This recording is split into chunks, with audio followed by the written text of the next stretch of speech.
İkinci bab. Uçuruşuş. Birinci bölüm. Mana men yurtumda xateri yezivatman. Öyümüzün aldidagi o'stan, uning girvaklardagi yonpashlab yotgan bo'vayda ko'rinayotgan qopoq teraklar. O'stanning yozliqi leyib, kuzligi tinib, suzilib oqadigan tamlik suyi. Qopoq terak ostidagi kichkina o'zgun. Hammasila xuddi mening bola vaqtimdagidek o'z beti turibdi. Faqat bog'lar o'zgargan. O'ttirsidagi mevasi ham ushoq, ham chuchuk qiyri oq olmalar mo'maydek dumchib, mo'nib qaptim. U 1958-yilgi dog'dug'liq po'lat tavlash harakatida bemahal kesilib ketgan qiyri qora yog'ochlar uchun hozirdarmikin yoki ediz eriq mahallarni o'zgartish to'lqini yetib kelgani uchun qiyni qizigan dehqonlarning rahimsiz katman palsi uningga vahima selivatamdikin.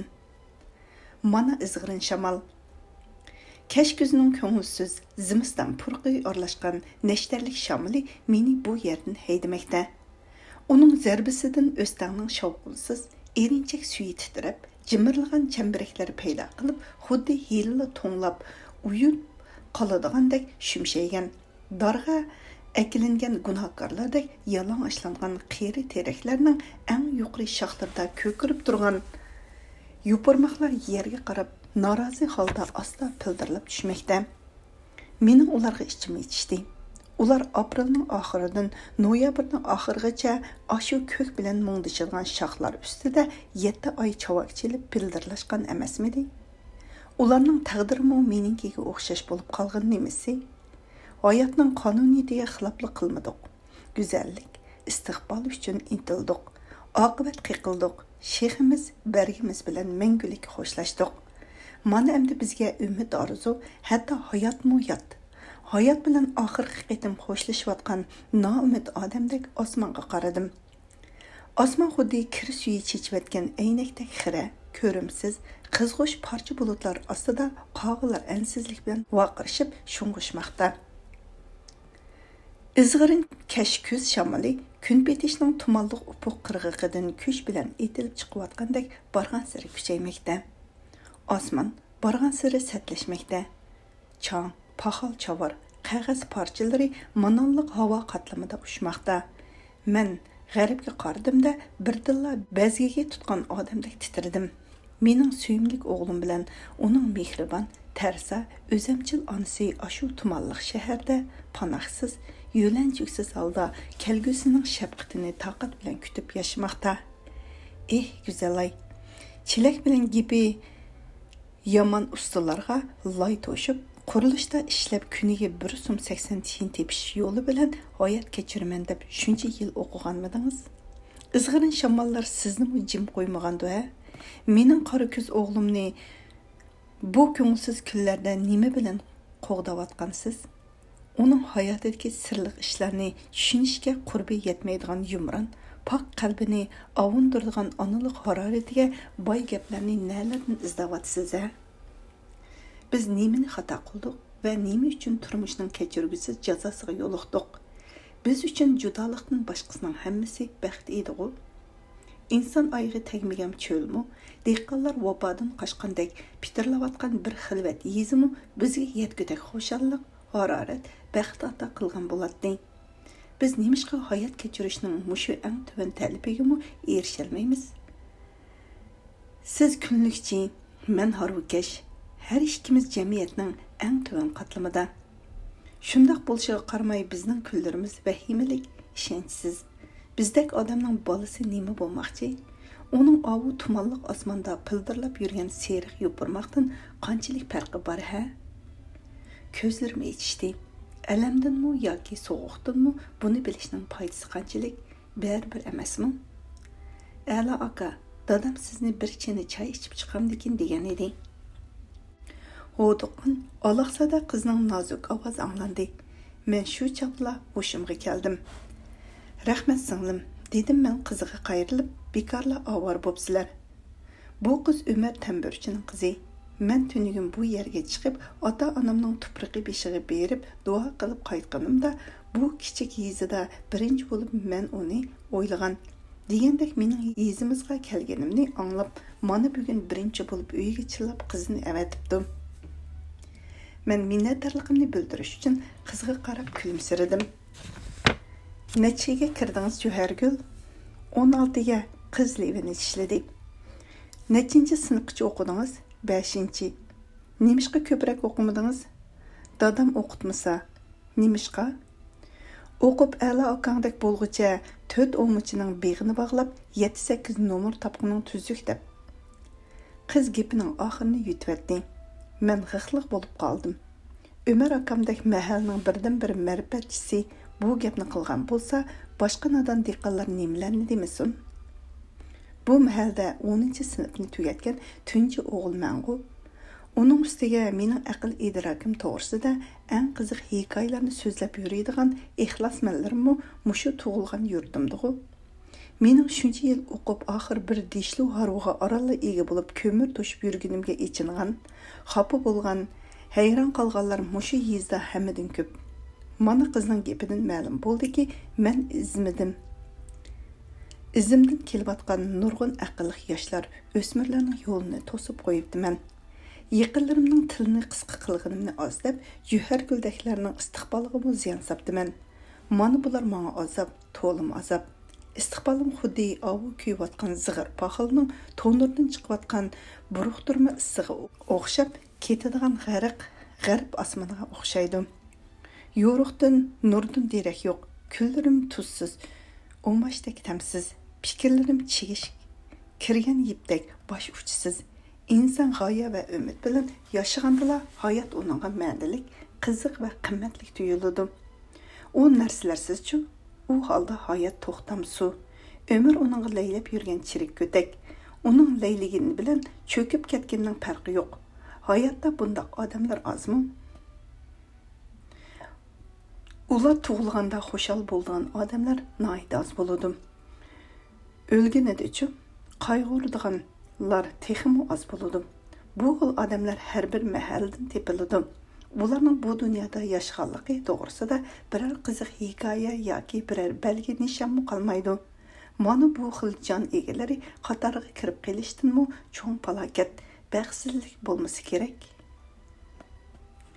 Ig'ir ko'ngilsiz xiyollar bilan tashqir ko'z suvlari, qalin yupurmoqlari bezab qilayotgan ko'chada men mahalning chetiga Umarkamning uyiga yetib keldim. Yolg'iz qo'rujoy o'yla sirtidagi to'nur, mangan ustida loylayib yotgan qiyri it, samonliq loyda qo'pol suv olgan o'g'ziga kurik to'xuda qanot yeyib yotgan qiyri ujmi ustidagi qoqildashayotgan qog'lar, men uningdan 10 necha yil burun chiqib ketgan vaqtimdagiga o'xshash o'zgarmay turibdim. Ana Umar akam tivilg'a supurgisini qorong'u eg'il ishga yeniga tiklab qo'yib, menga qarab qo'llarini so'zib kelmoqda. Uning bir ko'zi qisilgan, soqol burti o'skilan, bir mursi pakar, o'ngib ketgan chibarqut tujurkisining sirtidan chigi bilan belini bog'layapti. U mening tasavvurimdagi Umar akam emas, u qiyirgan va tushkun. "A'lamusan, kelgin" deb kuldi u qilin lablarini titritib. "Sen mi keldikansan? Her nima bo'lsa-mu hayotgansan fukam, qani uyga." Güllari o'shgan 2 parcha tekmetdan boshqa hech nima yo'q degudek cho'ng mehmonxonaga kirdim. Oyuq limtaqlar quruq. 2 limtaq o'tirsidagi qo'ziqqa iliqliq turgan nosval qapqidek paqiraq tamburlar kishining ko'ziga tashlanmasa, bu uy go'yo men kichigimda o'qigan diniy maktabga o'xshaydi. "O'zgarmabsiz Umarga", dedim men duo va taranchi yo'sini bo'yicha uzoq tinish amalliq so'rashlardan keyin yengvoshning quruq ko'pi ustida o'rin elib. "Uymi sizmi xuddi burunqideklar turibsizlar, bolalar ko'payibdi nohiti." "Bolalar emas", dedi Umarkam tamkin, ma'nlik so'zlar. "Boshqa narsalar ko'paydi. Misoli, g'am andisha, jabr jafo, qarz deganlar ko'paydi fukam. He.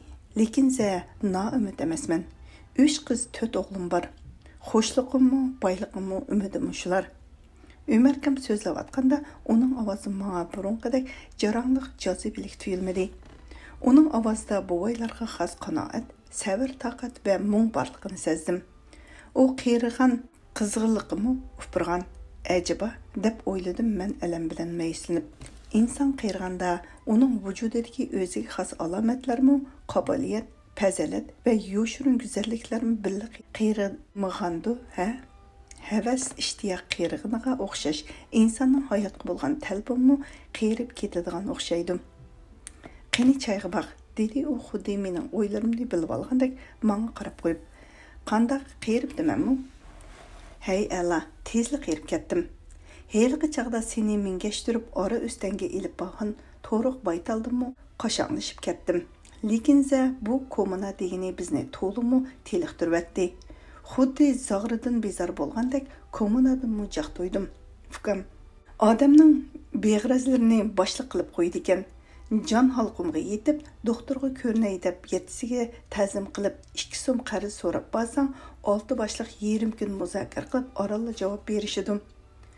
Burunlarda-chu bir mashrablar bir qo'yning puli o'rim tushadi. Yanchiqding, qo'saqtoq, ko'ngil xo'sh, nagilar basam odamlar voy Umar Tambur, voy Umarjon deyishib, to'rning qalasini mangib yo'shtatdi.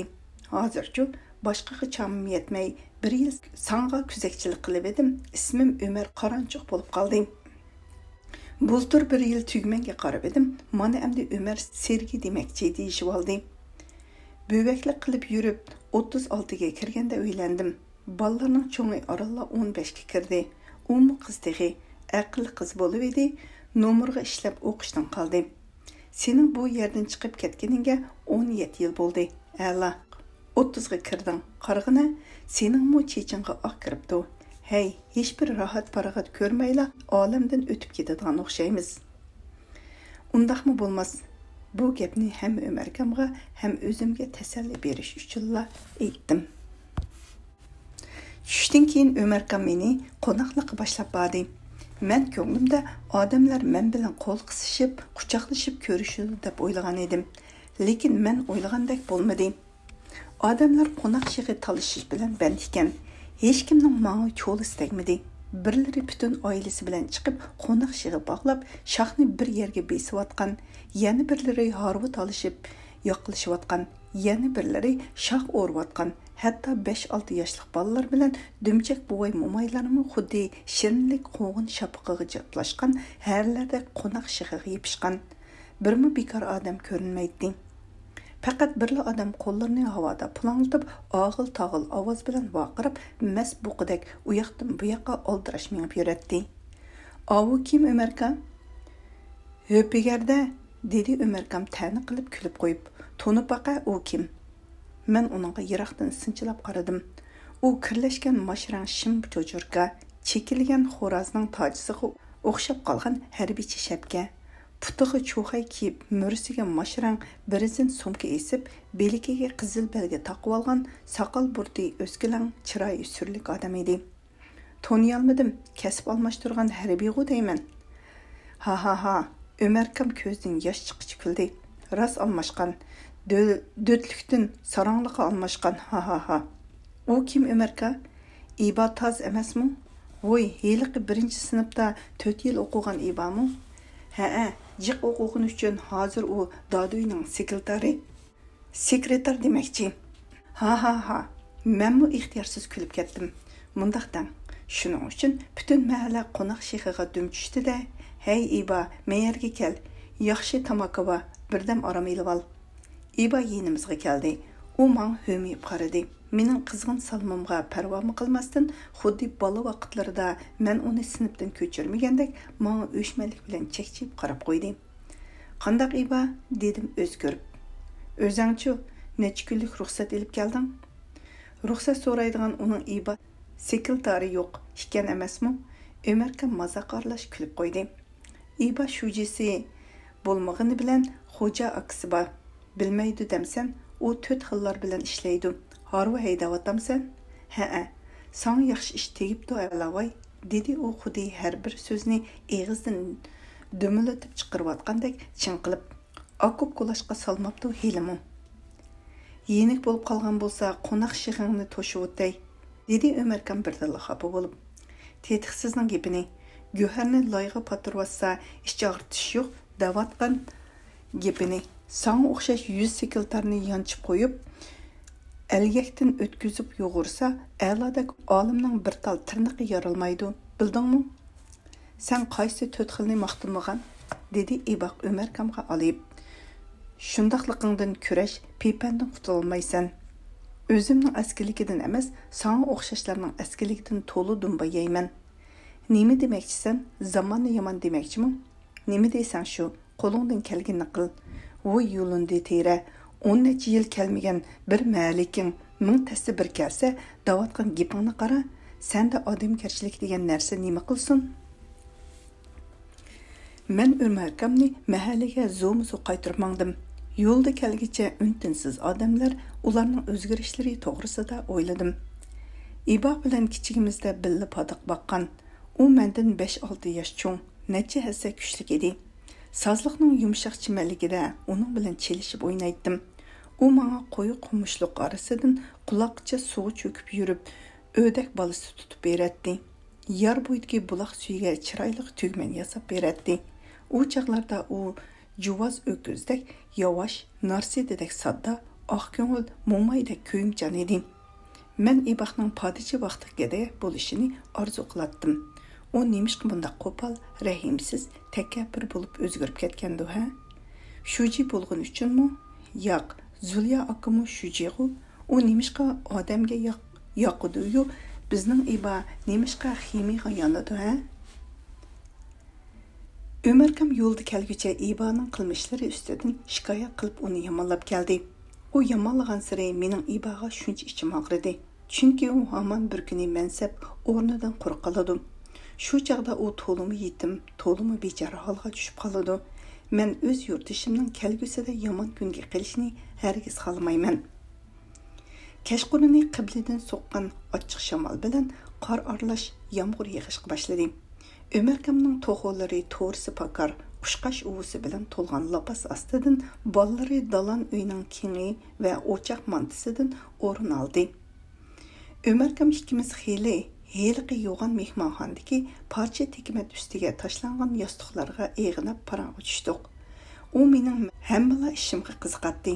Men uningga lanju, Bejinglarda o'qiganligim, asarlarni yozganligim, dars o'tganim, Ganju yayliqida emgak qilganligim, do'stlarimdan Hoshir, Osman, Qurmash, Roziya, Ala Nurlar to'g'riliq, Güzelayi va o'g'lim Ali to'g'riliq so'zlab berdim.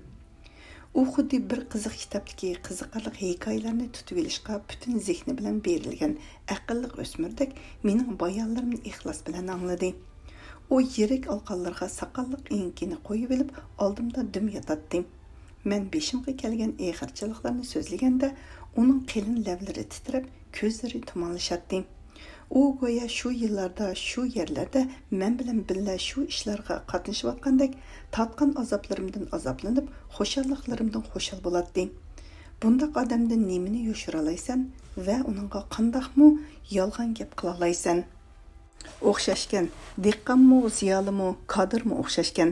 Haq so'z egilari hamma yerda oynamaydigan yolg'onchilar, hiylagarlar, ola ko'ngillar yuqorga yamishadigan. Gapning to'g'risi bizning ibodaklar sizlarning ustinglarda bor ekan. Sizlarga qamchining dastini tiltumar qildiganlar höpigarlik qildikanda, dedi Ömerkam mening sezgurashlarimni anglab bo'lib. Ögüzü tushayotgan yomg'ir aralash qor mo'ldirdek to'kirilmoqda. Daraxtlar g'araslab tabiat o'g'ilmoqda. Ömerkam ikkimizning sarguzash osmonimizdami qora bulutlar turilib minib, judun chapqin bo'lib Biz mushu kichkina mahalning ikki o'qimishli o'g'li boshqalarning ko'proq bilimga ega bo'lganligimiz, orzu havasdimi, jamiyat va odamlarni tushunishdimi, boshqalardan ustunroq bo'lganligimiz uchunla ko'proq qiqilgan va siqilgan. Gerçi birimiz çoğ şehirlerini kezip nurgun kitap okuğun, el ağzığı çıkan ilim ehli. Yeni birimiz muşu kiçikine mahaldin hiç nege baş ilip çıkmagan, faqatla muşu mahaldiki ak köngül sadda diqqanlar arasıdla okumuşluq dep nam çıkargan diqqan bolsaqmı, bizning besip ötken yolumuz hayatın payda qılgan tecrübe ve xulasımız oxşaş edi. Taqdirdaşlıq, fikirdaşlıq, qerindaşlıqның anısı iken.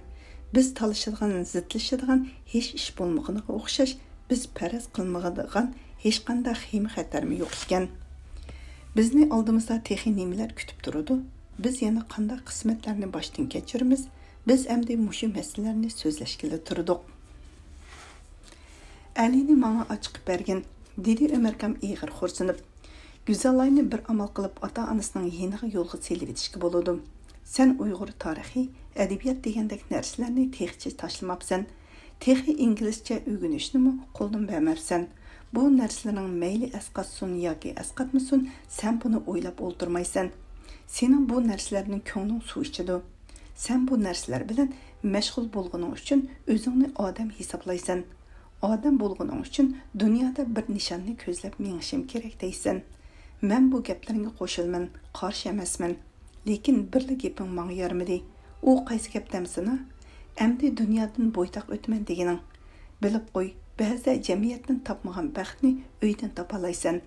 Sen taladan buzlab kirib, uyda issiq qon bo'g'zida rohatlanganingga o'xshash sen jamiyatdan azar yeb, dunyodan ko'ngilsiz bo'lganingda uyingda bolalaring, ayoling bilan qaytadan lazzat topsanda, dunyo sana qiziq, lazzatli tuyuldi. Shuning uchun odamning o'lgisi kelmaydi, ala. Hey Ömerka, dedim oxir qoyil bo'lmay. Oiladanmi, ayol, bolalardanmi ko'proq lazzat, xo'shallik bergan narsami bor, jumu? U nima? Nima bo'ladi? Ko'ngling suygan kasbing. Men kasbimni deb oilamni vayron qildim-ku.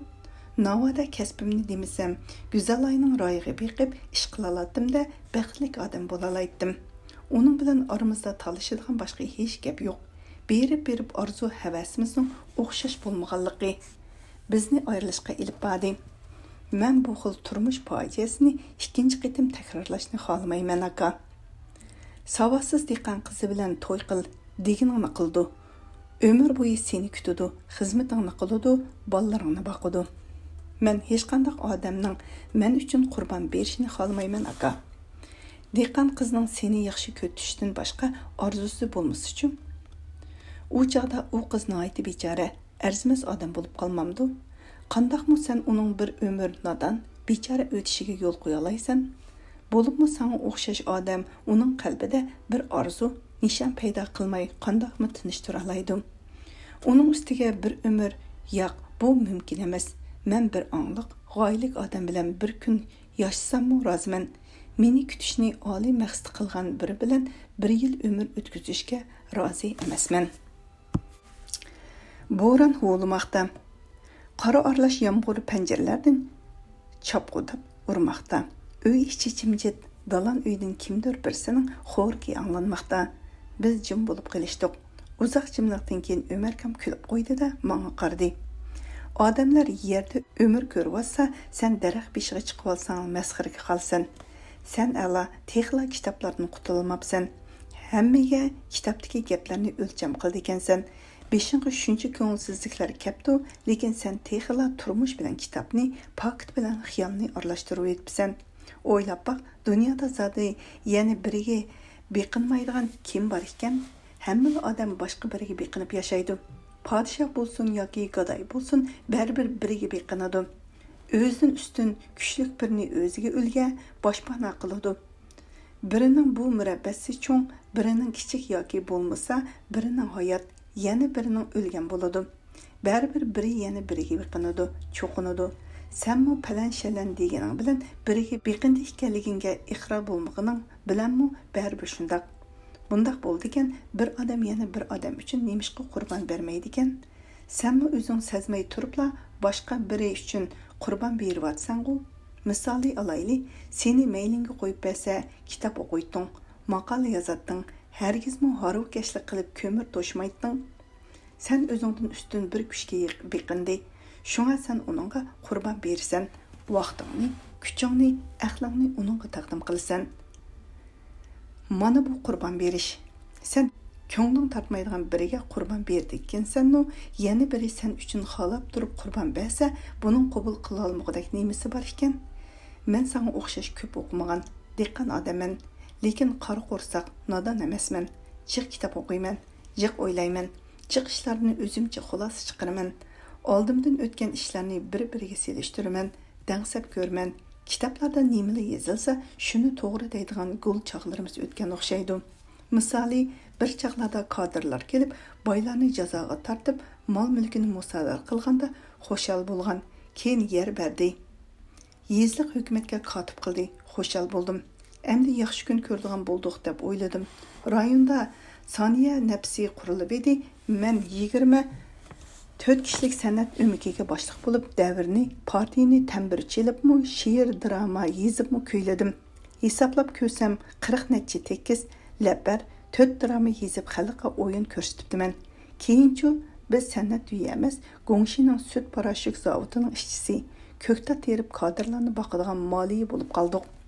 Buningga ham rozi bo'lib, bolalarni tarqatmay, yollanma ishchi bo'lib yursak, 1959-yildan keyin maosh nomermi yo'q. Qo'rsaqqa non o'rniga zag'ra, kunjura aralashgan go'lyang nenini yeb, tambir o'rniga ketman tutadigan, bekorga ishlaydigan ishchi bo'lib qoldik. Bir kuni sekretarning oldiga kirsam, sekretar yaxshi gap qilishning o'rniga tillab jo'zi mushlab yuriydi. Nima deydi bu? Desam, tarjimoni uning gapini o'rib, sen parashuk zavodi bilan ko'ktatchilik maydonidan kirgan kirimga xiyonat qilibsan. Masalangni topshirg'in demamdi. Jon imonim chiqib ketdi. Ochiqimda noyaga, viloyatga da'vo qilib bormagan yerim qolmadi. Bir tiyin xiyonat qilmadim. Xalqni san'at bilan xo'sh qilay, madaniyatli qilay degandan boshqa hech narsani o'ylamadim. Yaxshi niyat bilan rayonga berib, bekor ishlab yurib xiyonatchi degan nomga ega bo'lib, kola, daraxt, kigizlarimni setib, 700 tanga to'lab, rayondan oralda qutuldim. Fukam, shu qitim belim sungandan beri zodla qadimni ruslay olmadim. Savossiz, nodon bo'lgan bo'lsam, kim meni san'at o'mikiga boshliq qiladi? Tambir chelishni bilmagan bo'lsam, bunchalik ziyon nədidi? Nohaqchilikni tekshirmadimi? Tekshirdi. Tekshirgishga 700 necha so'm to'lab qutuldimda. Bu qandaq bo'lgani? Men emas, rayonning kasri xiyonat qilgan. U menga to'g'rilab qo'yib, chet elga ketgan. U haramzada bizning san'at o'mikimizdagi rosa chiroyli bir qizning peyiga tushgan. Men uni murodiga yetkazmaydim. Shunga qisos oldim. Tashkil qisos olg'ini bilib turib, sizga nimishqa to'latdi? Bunda qishlar noyiti ko'p. Shuning uchun hukumat hadisla harakat elib boradi-da. Biz yana jimib qoldik. Ömerkamning ayoli dasturxon selib, bir chinadan quyuq etgancha elib kirdi. Ömerkam erinchaklik bilan piyolaga non ushtib selib etib, so'zni davom qildi. Mana bu bir misol. To'rtni aniqlash dedi. Madaniyat inqilobi dedi. Ish qilib harakat bo'lsa, mening beshimda bir o't bor. Agar bilsa, mushu mahalda eng to'g'ri rost gap qildiganmi, ko'pchilikning foydasini eng ko'zlaydiganmi, mana men. Lekin boshliqning nazarida toza xatarlik, toza yomon odamman. Bu o'qishmaslik kasobatidan menmi senga o'xshash ko'nglim tortmagan biriga beqinaman, bo'ysunaman, uningga qurbon beraman. Bu o'qishmaslikning qachon tugishini bilmayman. Harakatlardan umidim qolmadi. Harakat bo'lgan sari nohaqchilik ko'paydi ekan, odamlar buzildi ekan. Harakat cho'ng bo'lgan sari nohaqchilikmi, buzilishmi shuncha cho'ng bo'ldi ekan. Muning madaniyat inqilobi degani boshlang'ili 2 yil bo'ldi. Gazetlarni o'qib qo'yaman. Qachon oxirlashini aytmabdi. Texi biriga zarba, urushga qarshi urush, qo'shin tozalash, partiyani ratlash degan harakatlari bor ekan. Kim biladi, yana nimalarni ko'rman. Bizni nimalar kutyapti texi. Fukam a'la. Uzun gapning qisqasi, dehqon qizg'i bilan 4 kun bo'lsa-mu kunning seriqini, dunyoning rohidini ko'rgin, angladim. Kuning eg'ir ekan, ko'mirga milinib kechalari keldigansan. Bir chin issiq choyga zor bo'lgan kunlaring bor ekan. Boshliq bilsa, senga o'xshashlarga yaxshi uy, tomoq berib xotirjam qilib, qani hunaringni ko'rsat deb qo'yib bersa bo'ladi. Bizg'u mayli, sizlarning bo'lsa-mu umringlarni oysa, zoyi qilmiz bo'ladi. İdarang sizlarga yaxshilik qilmagandan keyin yana uni qilman, buni yozaman deb jonni upratmay, zamonga biqib kun ko'rsang bo'larmikin? Ömür bir keladi, takrorlanmaydi. Ömringni boshqalar oymasa, o'zing oyg'in Fukam. Nimami deyman? Men bu hammani ko'rgan, reallikni aql bilan ko'zitib, halol yashayotgan marifat yaratquchi dehqonga yana qarshi gap qila olaymi? U mening yo'q, men zo'r maqsad uchun tug'ilgan, men xalqimiz barakalla aytqidek zo'r ishlarni qilishga yaralgan odamman. Sharoit, vaziyat qanchalik nachar bo'lsa-mu, nishondan azmayman, balni yashmayman. degandek jaranliq so'zlarimga tashnamidi. Men uning oldida faqatla lamjim demay tinish turishqila haqliqman. Mening aqlli himoyachim, g'amxo'rchim bo'lgan bu odam mening yuragimning nimaga so'qiyotganini parasat qo'liqi bilan anglab, menga aql va kuch bag'ishlay oladi. Eshik qiqildi. Birdamdan keyin Umar kamning ayoli notanish bir yigitni boshlab kirdi. "Kel ukam, Shoy Ahmad, bu judunni qara, ajab yaxshi kelib qapsana, yuqori o't", dedi Umar kam o'rnidan turib. "Mashadil yanay", dedi yigit qo'l qo'yishtirib turib. "Dadam sizlarni boshlab kelishga avatgan, harva keldim. Nadirov cho'ng dadam chiqib edi, sizlar bilan bir china g'izani bili yesam deydi ekan." "Barmiz ukam, jon deb barmiz", dedi Umar kam aldirab kiyinib. "Bo'l ala, kiyingin, bilamsan, Shoy Ahmad bizning Nurahmat sekretarning cho'ng o'g'li. Mushu Gongshi o'tir maktabining muallimi bo'ldi. Buning dadisimi sotsialistik tarbiyada qing'aygan, xiyonat-piyonat, askilik-paskilikda yo'q. Nahiyaning bir sekretarni yerga qaratgani uchun qing'aygan. Nadirovni bilasan, bizning rayondan chiqqan eng cho'ng amaldor, nozir bo'lgan, lekin 3 viloyatchi ekansan", deb dumbalabdim. Nadirov Nurahmatning aksi, bugun bizning yezining eng cho'ng amaldori, eng cho'ng olimi, eng cho'ng sozanisi bilan birga bo'lganmiz. Duttar tambur tayyorlagansan, shoyi qini emsa ketdik.